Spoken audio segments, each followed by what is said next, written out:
We all know Lewis Carroll as an author of Alice in Wonderland and Alice Through the Looking Glass, but he's also well known for his so-called nonsensical poems, which he used to write. One of those is Jaberwocky, which is published in Alice Through the Looking Glass in the first chapter, Looking Glass House, when Alice managed to pass through the looking glass into the looking glass house and found there a book with some peculiar inscriptions inside, and she thought that it was some strange manuscript, but when she pointed the book into the mirror, she managed to read it. And this was the poem that Alice read. Jaberwocky. 'Twas brillig, and slithy toes did gy and gimble in the wabe. All mimsy were the burrow goes, and the mome raths outgrabe. Beware the Jabberwock, my son, the joes that bite, the clothes that catch. Beware the jab bird, and shun the frumious bandersnatch. He took his warple sword in hand, long time the manxome foe he sought. So rested he by the tum-tum tree, and stood awhile in thought. And as in uffish thought he stood, the Jabberwock with eyes of flame come whiffling through the tulgey wood, and burbled as it came. 1, 2, 1, 2, and through the warple blade went snicker-snack. He left it dead, and with his head he went galumphing back.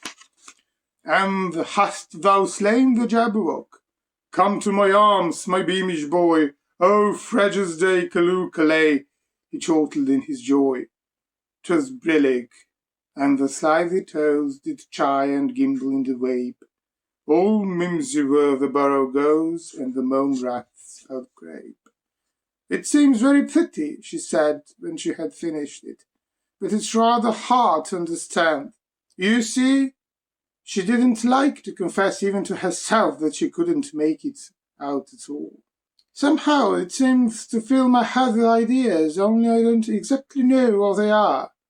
However, somebody killed something, that's clear, at any rate. And later, in the chapter 6, when she encountered the Humpty Dumpty on the wall, she asked him to explain her poem. Would you kindly tell me the meaning of the poem called Jaberwocky? Let's hear it, said Humpty Dumpty. I can explain all the poems that ever were invented, and the good many that haven't been invented just yet. This sounded very hopeful, so Alice repeated the first verse. 'Twas brillig, and slithy toes did gy and gimble in the wabe. All mimsy were the burrow goes, and the mome raths outgrabe. That's enough to begin with, Humpty Dumpty interrupted. There are plenty of hard words there. Brillig means 4 o'clock in the afternoon, the time when you begin broiling things for dinner. That'll do very well, said Alice. And slithy? Well, slithy means lithe and slimy. Lithe is the same as active, you see. It's like a portmanteau. There are 2 meanings packed up in one word. I see it now, Alice remarked thoughtfully. And what are toes? Well, toes are something like badgers. They are something like lizards, and they are something like corkscrews. They must be very curious-looking creatures. They are that, said Humpty Dumpty. Also, they make their nests on the sundials, and they live on cheese. And what's to gyre and to gimble? To gyre is to round and round like a gyroscope. To gimble is to make holes like a gimlet. And the wabe? Is it a grass plot round sundial, I suppose? Said Alice, surprised at her own ingenuity. Of course it is. It's called wabe, you know, because it goes a long way before it and a long way behind it. And a long way beyond is on each side, Alice added. Exactly so.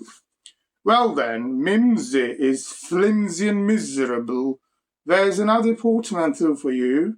And the borough is a thin, shabby-looking bird with its feathers sticking all round, something like a live mop.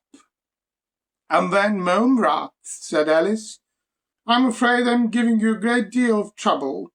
Well, a rath is a sort of green pig, but Mome, I'm not certain about it. I think it's short from home, meaning they'd lost their way, you know. And what does outgrabe mean? Well, outgrabing is something between bellowing and whistling, with a kind of sneeze in the middle. However, you'll hear it done maybe down the wood yonder, and when you once heard it, you'll be quite content. Who's been repeating all that hard stuff to you? I read it in a book, said Alice. But I had some poetry repeated to me much easier than that by Tweedledee, I think it was, and so long.